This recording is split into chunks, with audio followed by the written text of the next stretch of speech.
Desde junho de 1992, começa a Conferência das Nações Unidas sobre o Meio Ambiente e o Desenvolvimento, um dos marcos na discussão mundial sobre a preservação do planeta Terra. E assim, começa agora o Tozelo Cast, o podcast da MFEJA André Tozelo.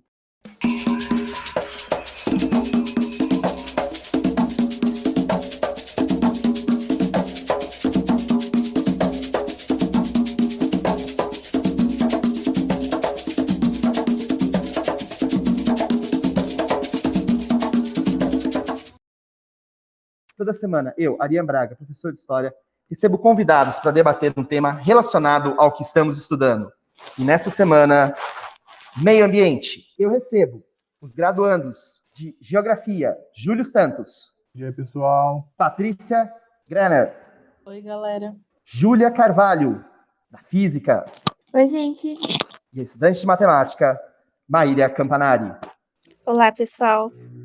Gente, esse podcast nasce como um trabalho desses estudantes que estão terminando as suas licenciaturas na Universidade Estadual de Campinas. Então, eles estão fazendo estágio com a gente, acompanharam várias das nossas atividades ao longo do semestre.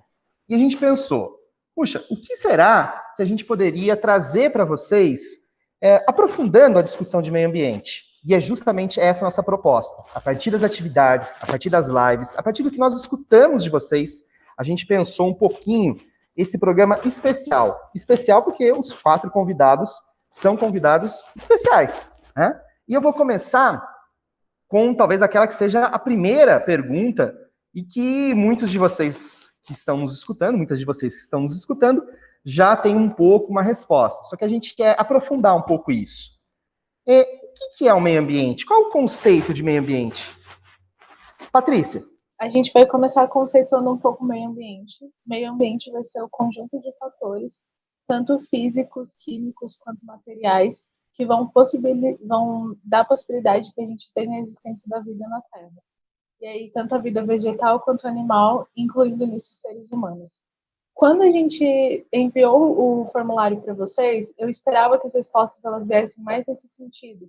O meio ambiente natural, então pensando um pouco na vegetação, nos animais, nos corpos hídricos. Porém, muitas das respostas que a gente teve, elas estavam relacionadas a respostas como o lugar onde nós vivemos. Pensando nisso, eu achei que seria interessante trazer um pouco a discussão de meio ambiente urbano. Isso porque a maioria de nós, e tanto a escola também, está localizada na área urbana do município de Campinas. Então, achei que seria interessante a gente trazer essa discussão. Então, o que seria o meio ambiente urbano? O meio ambiente urbano ele vai concentrar tanto as construções feitas pelos homens, então a gente pode pensar nas casas, nas habitações, né, nas escolas, nos prédios, nos locais de trabalho, nas vias de transporte, mas também vai ser onde a gente vai ter, então, os componentes naturais. A gente pode pensar, no caso das cidades, nas praças ou nos parques ecológicos, por exemplo.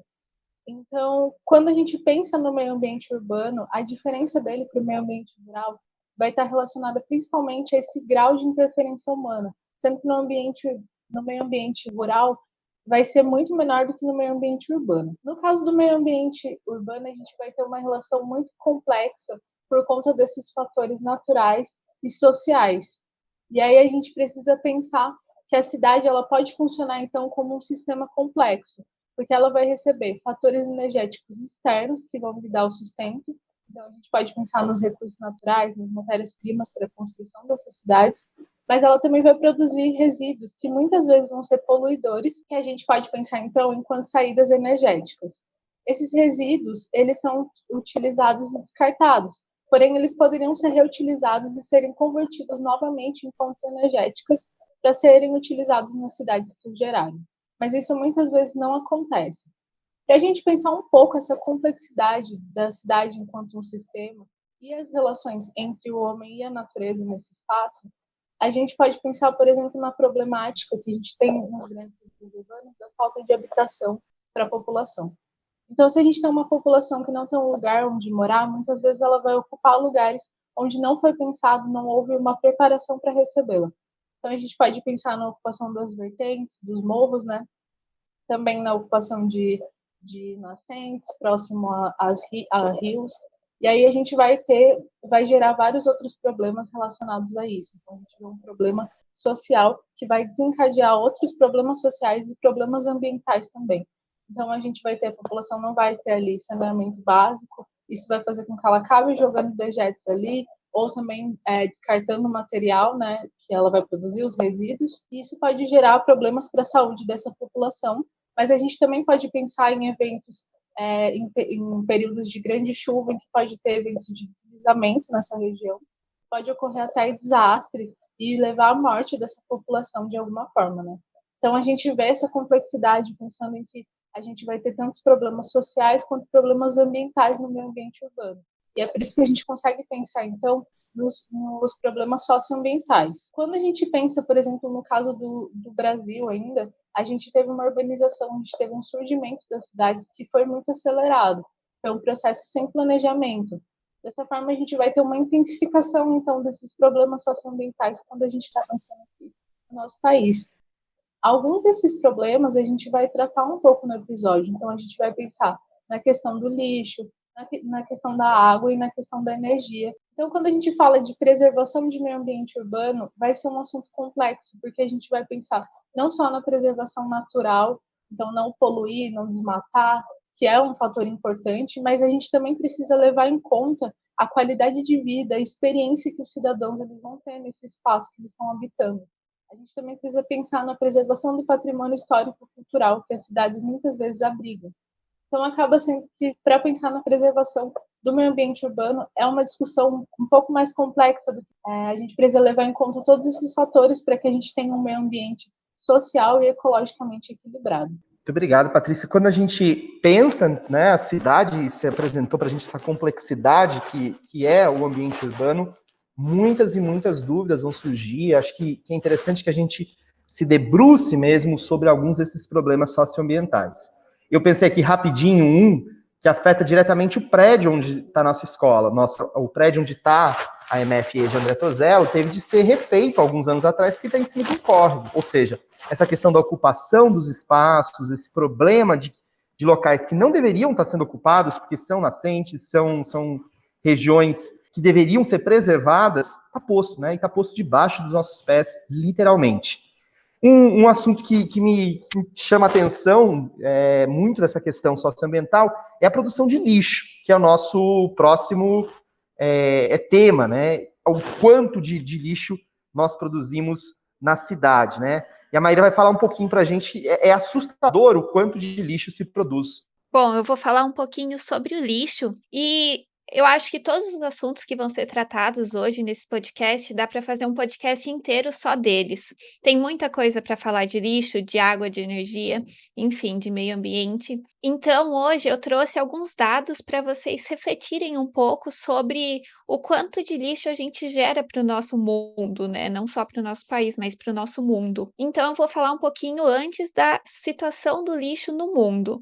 O volume atual, a gente produz hoje em dia, atualmente, em torno de 2,01 bilhões de toneladas de lixo. Isso é uma quantidade, assim, muito grande. Eu nem consigo imaginar quanto lixo isso dá, quanto de terra você usa para colocar todo esse lixo. E é só ver, né, dentro das suas próprias casas. Se vocês, por exemplo, ficarem sem tirar o lixo por um mês, será que vai sobrar espaço para vocês dentro das suas casas? Isso é uma pergunta que eu me faço, porque cada sacolinha de lixo que eu levo lá fora, lá no lixo, eu fico me perguntando: e se eu deixasse essa sacolinha dentro de casa por um mês? O que que aconteceria na minha casa? Isso é uma reflexão que eu tenho para tentar gerar menos lixo para o mundo. E ainda fica pior, porque a projeção para 2048 é que a gente gere 3,4 bilhões de toneladas de lixo. Isso é muita coisa. E com isso, né, com toda essa geração de lixo e tudo mais, a gente demanda um esforço do planeta 1,7 vezes maior que sua capacidade. Então, a gente está demandando do planeta mais do que ele pode aguentar. E o que isso vai gerar para o futuro, né? A gente vai ficar sem um planeta para morar, a gente vai precisar se mudar de planeta, sendo que a gente nem sabe se em outro planeta tem condições suficientes para ter vida humana. Então, acho que a única alternativa que a gente tem é reduzir a quantidade de lixo no mundo. Em 2016, a produção de garrafa PET, por exemplo, a gente produziu 24 trilhões de garrafa PET. Isso, para vocês terem noção, dá o mesmo peso que 3 milhões de baleias azuis juntas. Imagina o tamanho de uma baleia já é extremamente grande. Agora, 3 milhões de baleias juntas, para vocês terem noção da dimensão de garrafa PET. Isso é só garrafa PET, não é nada além de garrafa PET. E isso é pior ainda, porque se todas as garrafas PET, se todas as latinhas de refrigerante fossem recicladas, a gente diminuiria a demanda que a gente dá para o mundo, né? Que a gente faz o mundo se esforçar pela gente. Mas menos de 15% do lixo atual chega até a reciclagem. E no Brasil, o Brasil é o quarto pior cenário do mundo. Ele produz, em média, 80 milhões de toneladas de resíduo no ano. Isso também é muita coisa. Um dos lixos que a gente mais gera na nossa vida é o lixo orgânico, é o alimento. E aí a gente pensa, né? Tem tanta gente passando fome no mundo, são em torno de 800 milhões de pessoas que passam fome no mundo, e com certeza esse cenário piorou por causa da pandemia. É só a gente ver o desemprego que a pandemia gerou, então com certeza tem mais gente passando fome agora. E a gente leva para o lixo 1/3 de toda a comida que o mundo produz, vai para o lixo. Isso é uma porcentagem muito alta de comida indo para o lixo. A gente desperdiça muita comida. E isso faz a gente refletir também por que a gente desperdiça tanta comida, né? E daí o Brasil ainda, para piorar um pouquinho, o Brasil ele está entre os países que mais descartam alimentos no mundo. Mais de 50%, em torno de 51% dos resíduos gerados no Brasil são orgânicos. Então, são alimentos que joga fora, enfim, restaurantes que produzem comida e não podem doar a comida que produz no fim do dia e tem que jogar fora. A gente em casa que compra mais comida do que a gente pode comer muitas vezes, a gente tem que jogar fora porque estraga na nossa geladeira. Então é algo também a se pensar. Isso dá em torno de 41 mil toneladas de comida desperdiçada no Brasil. Isso é o suficiente para alimentar 25 milhões de pessoas por dia. Então, se a gente não desperdiçasse ou diminuísse pela metade esse desperdício, a gente conseguiria alimentar muita gente. Isso é esse tanto de lixo, esse tanto de garrafa PET, essa quantidade de comida que a gente joga no lixo, é fruto também do pouco conhecimento sobre o mundo, sobre quantas pessoas estão passando fome, sobre a coleta seletiva. Pouquíssimas pessoas fazem a reciclagem, fazem a coleta seletiva. Cerca de 25% das casas do Brasil só fazem a coleta seletiva. Isso poderia aumentar muito, poderia melhorar muito o cenário de lixo no nosso país e no mundo, né? E o maior descarte dos lixos é em aterros tanto controlados quanto sanitários, o que também é muito ruim, né? Tem a decomposição que gera o metanol, que destrói a camada de ozônio, enfim. É assustador o volume de lixo produzido, né? Como a gente acabou de escutar. E isso faz a gente pensar como a importância individual de não só saber o que está sendo utilizado, mas dar o destino correto para o lixo orgânico, para o lixo seco, para o lixo reciclado. Aqui na região nossa do Ouro Verde, em alguns lugares, né, algumas partes do distrito não tem a coleta seletiva que deveria, mas nós temos muitos catadoras que trabalham com a reciclagem e fazem o seu sustento. E acho que é importante a gente fazer esse apoio a essas pessoas que nos ajudam a pensar, a agir no sentido de um destino mais correto ao lixo. E um desses destinos nada correto, sem dúvida nenhuma, é a poluição da água. A gente viu aí o quanto as garrafas PETs, né, o plástico, vai poluindo os oceanos, de modo que em breve talvez tenha mais plástico do que seres vivos no oceano. A água é fundamental, e a gente vai falar sobre esse bem precioso com o Júlio. Vai lá, Júlio. Então, pessoal, é muito importante isso que a Mayra falou, e a gente vem dessa discussão, né, que falar de poluição, né, se esse lixo some da nossa frente, para algum lugar ele vai depois, né? Em grande parte ele vai, né, seja para o mar, seja para os rios, seja para os lagos, né? Então a gente vê como, quando a gente está falando de meio ambiente, esses assuntos eles estão sempre conectados um com os outros, né? E a água, tanto que foi uma resposta, né, que a gente teve do pessoal, é sempre um tema que vem à mente das pessoas quando elas pensam em meio ambiente, né? Então, as pessoas se preocupam muito, por exemplo, com o uso da água, né? Porque a gente precisa de água para fazer tudo no nosso dia a dia. A gente precisa para tomar banho, para se lavar, para lavar roupa, para cozinhar, para beber, né? E a gente pensa quando, por exemplo, a gente passa por momentos de seca, quando a gente teve, por exemplo, uma seca feia ali, né, entre 2014 e 2015, que a gente teve em alguns bairros aqui de Campinas o racionamento de água, a gente sabe como a água sai, né, da nossa vida, a gente sente a necessidade e a dificuldade que a gente tem, né? Como a gente tem disponível o tempo todo, a gente não acaba percebendo o quanto que a gente usa a água o tempo todo para fazer diversas atividades essenciais na nossa vida. Então, quando a gente pensa em meio ambiente, a gente pensa muito sobre o consumo consciente, correto da água, né?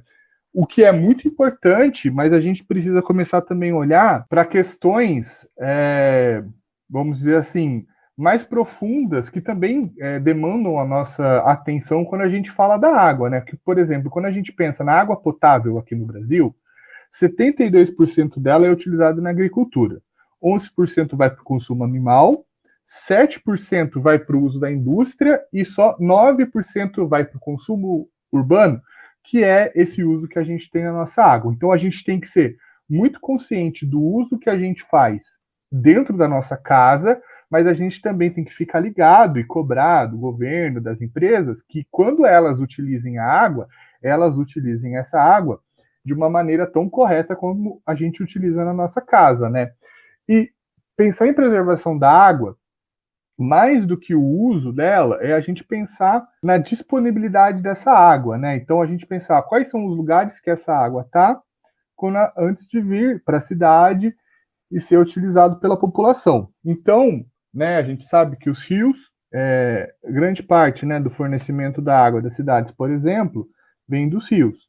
E a preservação dos rios, ela está diretamente ligada com a preservação das matas, com a preservação das florestas, com a preservação desses ambientes mais naturais que asseguram que a água esteja em qualidade e em quantidade necessária para o nosso consumo, né? E isso não é uma coisa velha. A gente tem um causo, né, que a gente consegue entender essa questão da importância das florestas para a água. Em 1861, Dom Pedro II, né, que na época era imperador do Brasil, o Rio de Janeiro, na cidade do Rio de Janeiro, que era a capital do Brasil na época, ela passava por um problema muito sério de falta d'água. E aí ele chamou, né, os engenheiros, os cientistas que tinham na época, e a solução que eles deram para o imperador foi restaurar, reflorestar a floresta que ficava lá na cidade do Rio de Janeiro, hoje conhecida como Mata da Tijuca, para que a água voltasse a circular nos leitos, nos ribeirinhos e nos rios da cidade do Rio de Janeiro. Nessa época dizia-se que a mata fabricava água, né? Hoje em dia a gente sabe que não é bem assim, mas a gente sabe que as matas são muito importantes para a preservação da quantidade e qualidade da água. E quando falta água, a gente sente muito, né? A gente costuma estudar na escola muito a questão das estações do ano, né? Verão, inverno, e aí a gente pensa muito, nossa, né? A gente vê desenho, né? Filme de fora, vê sol, vê neve, e a gente pensa que isso não serve muito para a gente aqui no Brasil, principalmente em Campinas, né? Mas também existem outras formas da gente pensar o tempo, né? Como, por exemplo, para a gente aqui em Campinas, é muito claro que existe uma época de chuva e uma época de seca, né? Que a gente está começando a entrar na época de seca, a gente tem umas chuvinhas, quando falta essas chuvas, a gente sente, né? O ar seco, né? Quem tem problema com respiração sente bastante, e a gente sabe que para os próximos meses, principalmente quando chegar ali em agosto, a gente vai ter menos chuva e a gente vai ter uma época de mais seca, né, que a gente também chama de época de estiagem. Então, pensar a preservação da água também pensar que existem momentos que tem mais água, tem momentos que tem menos água, e nesses momentos a gente precisa ter mais atenção. Isso impacta, por exemplo, e a gente vai sentir isso esse ano, o fornecimento de água que a gente vai ter, então a gente vai ter que ficar mais esperto com o nosso consumo de água, mas isso também impacta, por exemplo, no nosso fornecimento de luz. A gente vai sentir, por exemplo, a conta de luz mais cara daqui a alguns meses. Por quê? Porque a água também é responsável pela produção de energia no nosso país. Em muitos casos, né? Por quê? Porque a gente usa hidrelétricas. E essa questão da energia também é uma questão muito importante para a gente pensar o meio ambiente. Perfeito, Júlio. Acho que essa questão energética que você apresentou, a gente tem que estar muito atento, né? A água, a energia hidrelétrica, né, é a principal matriz energética do Brasil, mas a gente tem outras formas de obtenção de energia para fazer essa sociedade cada vez mais industrializada e cada vez mais tecnológica funcionar. Quem vai falar para a gente sobre essas várias formas de energia, como elas funcionam, renovável, não renovável, o que polui, o que não polui, é a Júlia. Júlia. Olá, pessoal. Então, quando a gente pensa em energia, muitas vezes vem à nossa mente uma separação entre a energia elétrica da sua casa, né, que você usa para ligar o computador, para ligar o telefone, geladeira e tudo mais, e outros tipos de energia, por exemplo, a energia do seu corpo. A energia, ela pode ser transformada em diversas formas. Existem várias formas de energia. Por exemplo, existe uma energia que está associada ao movimento. Então, quando você corre, quando você joga uma bolinha, o seu corpo e a bolinha têm uma energia por causa do movimento. Existe uma outra energia que está associada com o calor. Então, quando você aquece a água, por exemplo, você está dando energia para ela. E essas formas de energia são transformáveis. Dá para você, por exemplo, se você aquecer a água e colocar uma bolinha de isopor em cima dessa água, ela vai vibrar, né? Ela vai se movimentar. Por quê? A energia térmica, que é a energia do calor, está sendo convertida em energia de movimento para essa bolinha. Então, por exemplo, quando você está sem energia, né, que a gente fala, estou sem energia, estou disposta, o que você faz? Você se alimenta, porque existe energia contida no alimento, né? É uma matéria orgânica e toda matéria tem energia contida em si. Então, o meu corpo tem energia, as plantas têm energia, a matéria inorgânica, que são os minerais, por exemplo, o sal, o ar, a água, tem energia contida. Existem várias formas da gente coletar a energia que existe nesses vários meios, nesses vários recursos naturais que existem no mundo. Um exemplo muito comum que a gente usa todos os dias nas nossas casas é o gás de cozinha.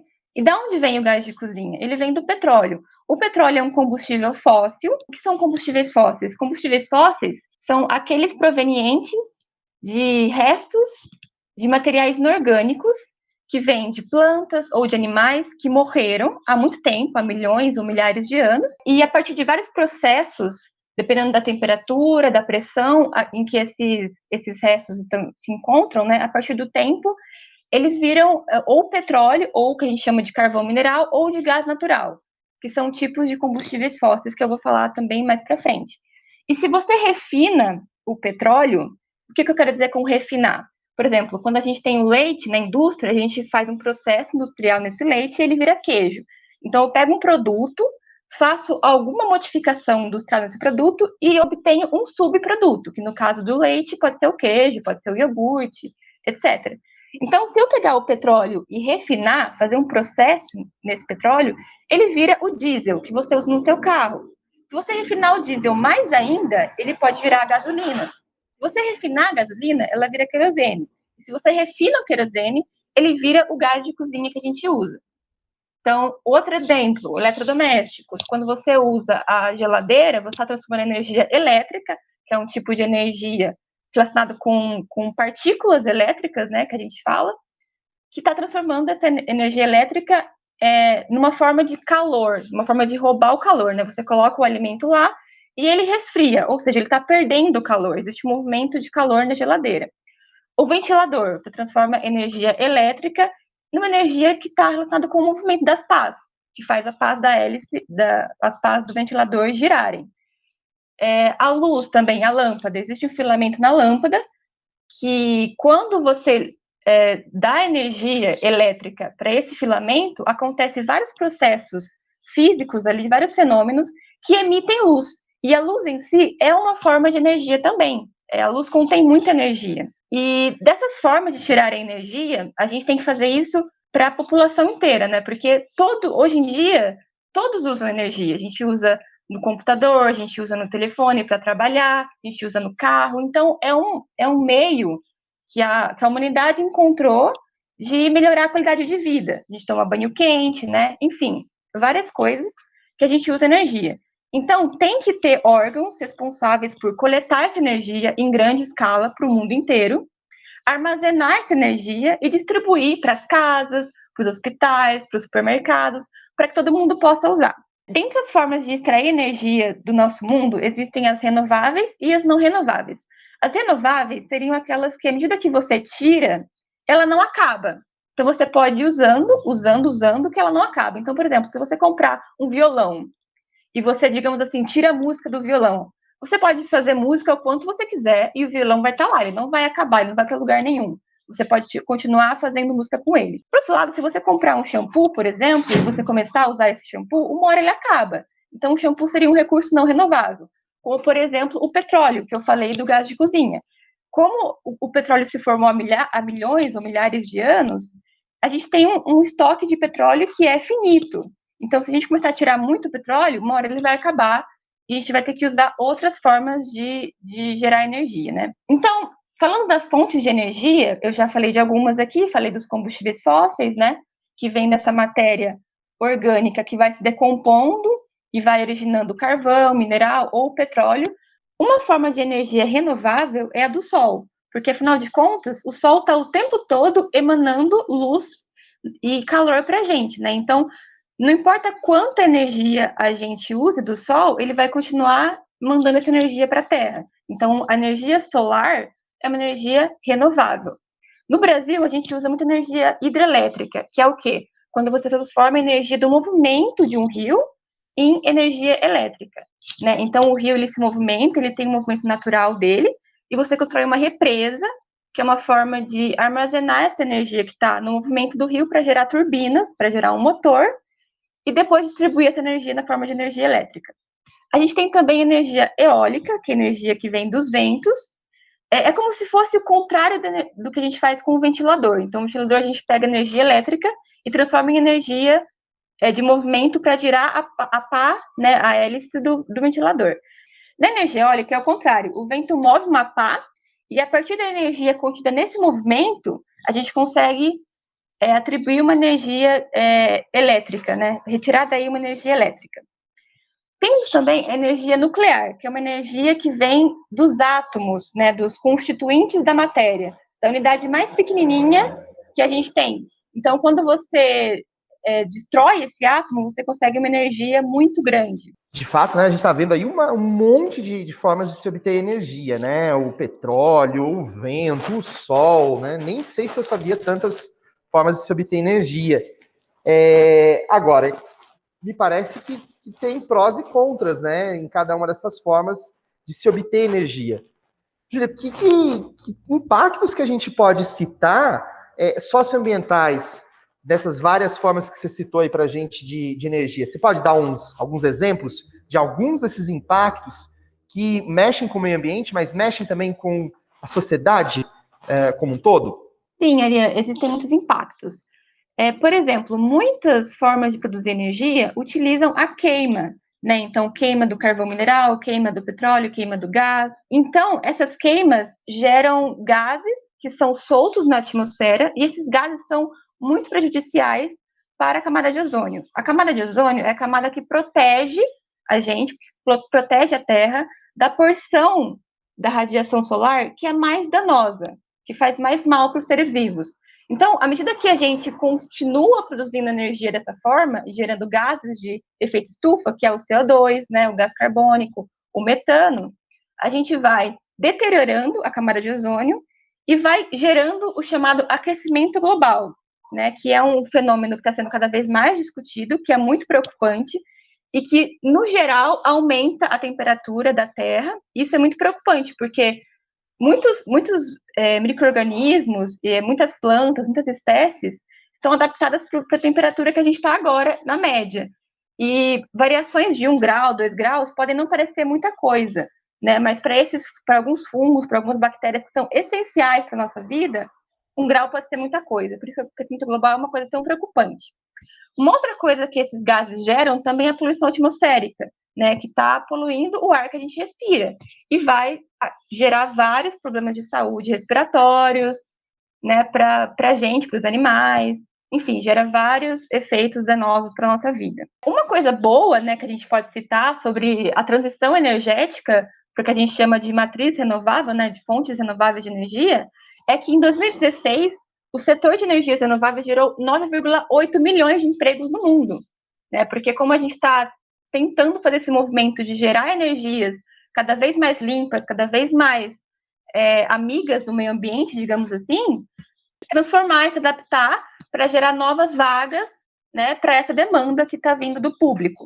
Bom, e citando um acidente muito famoso que aconteceu no contexto de geração de energia, em Chernobyl houve a explosão de uma usina nuclear que liberou um material radioativo no ar, né, que fez muito mal para a saúde das pessoas, das plantas, dos animais que estavam ali.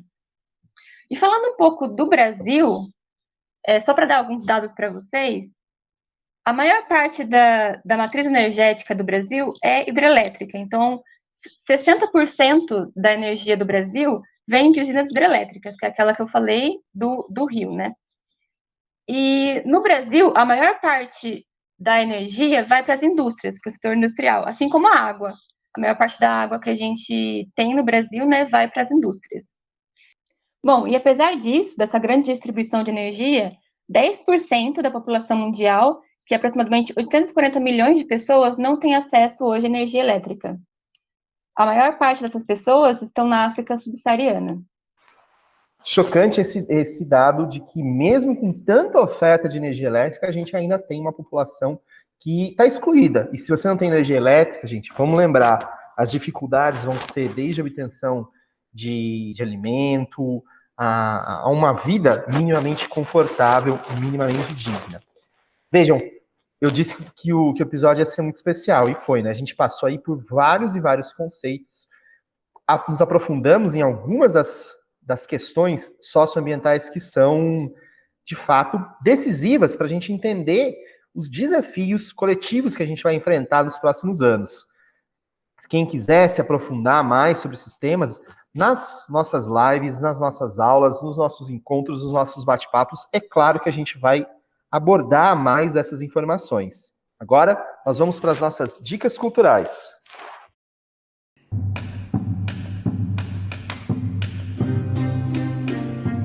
E vamos às nossas dicas culturais.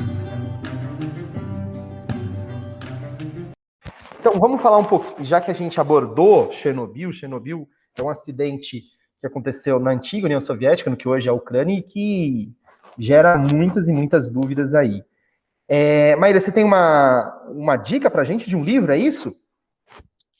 Isso mesmo. Há pouco tempo atrás, eu li um livro que foi muito impactante para mim, que me fez conhecer um pouquinho mais dessa realidade, né, da vida após o acidente de Chernobyl, a realidade das pessoas, o que elas viveram na época, como elas viram o acidente acontecendo e como elas viram o dia a dia acontecendo e como também tentaram esconder delas o que estava acontecendo. E esse livro, ele chama Vozes de Chernobyl. Eu não vou conseguir falar o nome da escritora aqui, porque é uma escritora russa, mas recomendo demais. Se vocês pesquisarem, eu tenho certeza que vocês vão achar e vão adorar. Como a gente é íntimo da escritora, a gente vai usar só o primeiro nome dela, Svetlana. O sobrenome, como é íntimo, a gente não vai falar. Sobre Chernobyl ainda, eu queria dar uma dica, que é um canal muito legal de divulgação científica chamado Nerdologia. E eles têm no YouTube um episódio mostrando o impacto social, histórico de Chernobyl, mas também explicando o que é essa tal de radiação. Vocês vão ver que a radiação está presente nas nossas vidas e a gente nem percebe. Seguindo nas nossas dicas, Patrícia, o que você traz pra gente? Eu queria indicar um documentário que tem no YouTube. Ele é bem curtinho, assim, tem uns 20, 25 minutos. E é o documentário Entre Rios, a Urbanização de São Paulo. Vai falar exatamente sobre esse processo de urbanização de São Paulo e como o Rio, ele os cursos d'água paulistanos, eles vão sofrer os processos de transformação que eles vão sofrer ao longo da urbanização, né? E aí mostra um pouco essa relação entre os seres humanos, a natureza, esses problemas socioambientais que a gente comentou um pouco aí no começo do podcast. Perfeito, é muito bom mesmo esse documentário. Júlio, o que você traz pra gente? Então, a minha dica vai falar um pouquinho sobre a questão que eu estava falando, sobre esses outros usos da água que a gente acaba não se dando conta, né?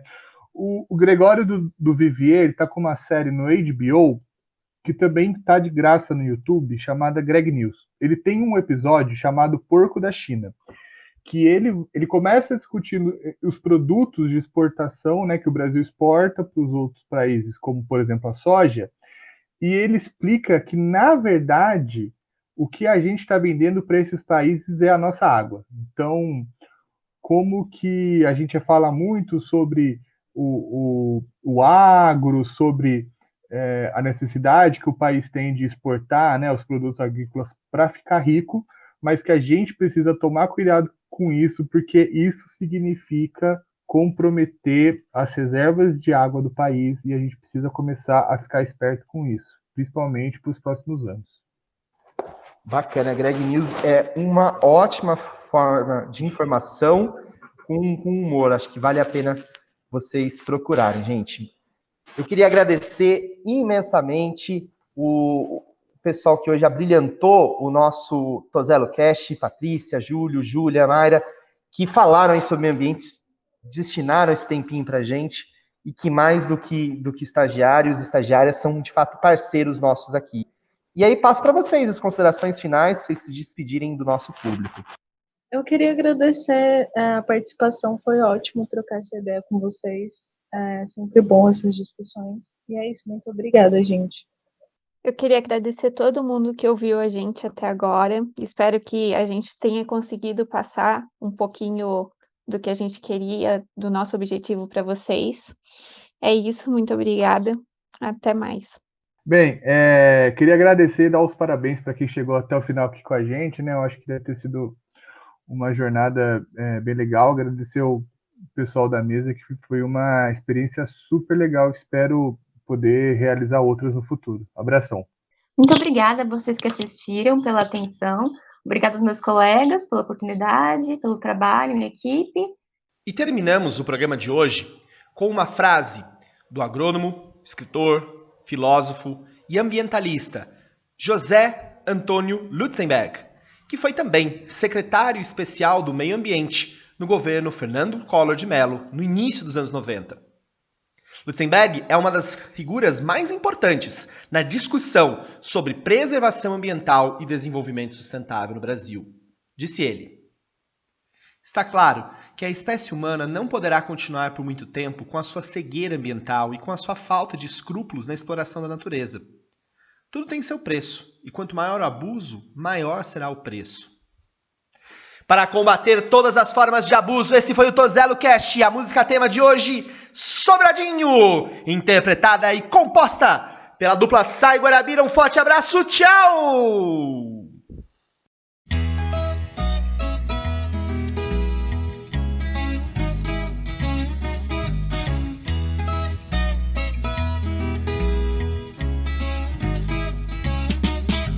Chega e já desfaz a natureza, tira a gente, põe represa, diz que tudo vai mudar.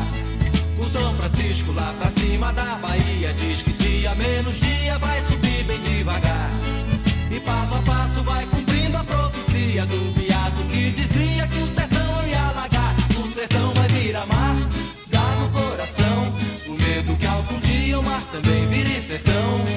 Vai virar mar, dá no coração o medo que algum dia o mar também vire sertão.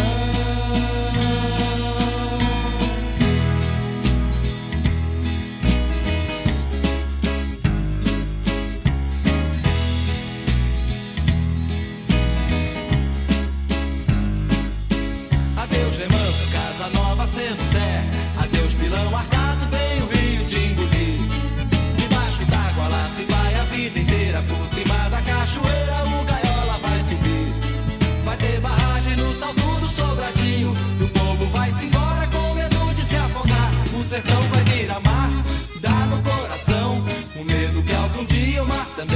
sertão.